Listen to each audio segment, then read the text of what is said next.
Bonjour tout le monde et bienvenue dans cette nouvelle vidéo découverte grâce à la boutique Nipponzilla de Oui. En ce mois de décembre, je suis ravie de vous présenter cette nouveauté. Il s'agit de One Half of a Married Couple.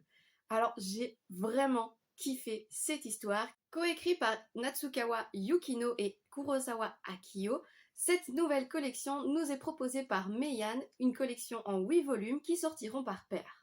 Aya est une jeune mariée de 28 ans qui pensait être épanouie dans son couple jusqu'à ce qu'une soirée entre filles ne la fasse douter de la sincérité de son mari. Depuis quelque temps, ce dernier rentre tard le soir et est tellement occupé qu'il fait passer son travail avant leur anniversaire de mariage. Troublée par les changements de comportement de son époux, Aya vit dans l'angoisse que son cher et tendre mari, pourtant si attentionné, puisse la tromper. C'est alors que par accident, elle va tomber sur un message particulièrement ambigu. La jeune femme est-elle prête à découvrir la vérité ou restera-t-elle dans le déni ?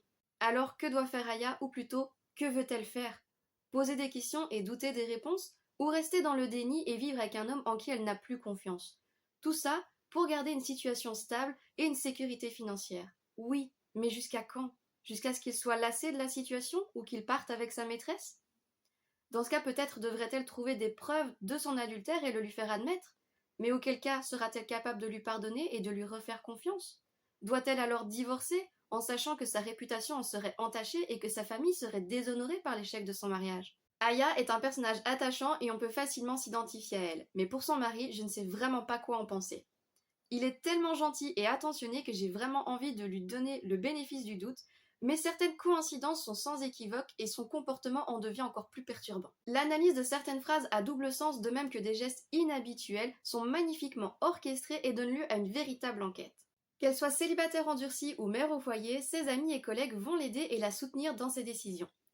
Avec leur expérience et leurs propres problématiques, les histoires des personnages secondaires vont influencer mais également donner plus de profondeur à l'intrigue. Solitude, harcèlement moral, violence conjugale, pression familiale, autant de points de vue qui vont donner à réfléchir sur la condition des femmes et leur rapport au mariage dans la culture asiatique. Hormis les scènes où les émotions négatives sont mises en avant avec des planches sombres et des ambiances glaciales, les traits sont beaux et élégants, reflétant parfaitement la maturité nécessaire à cette histoire dramatique. Trahison, manipulation, mensonge, mesquinerie, de quoi faire un récit palpitant aux nombreux rebondissements. Personnellement, j'ai adoré la lecture de ce premier tome, je l'ai dévoré tellement il était captivant et je suis vraiment soulagée d'avoir pu prendre le tome 2 directement dans la foulée pour avoir la suite de cette histoire vraiment passionnante. J'attends avec grande impatience le tome 3 et le tome 4 qui sortiront en même temps à la mi-mars. J'ai vraiment hâte de connaître la suite, le déroulement de cette histoire, qu'est-ce qu'elle va faire, qu'est-ce qu'ils vont devenir. C'est vraiment un truc de ouf, j'adore. Merci à vous d'avoir regardé cette vidéo, j'espère qu'elle vous a plu. N'hésitez pas à laisser un like, un commentaire et à partager et à vous abonner pour d'autres découvertes. Et en attendant la prochaine vidéo, je vous dis ciao!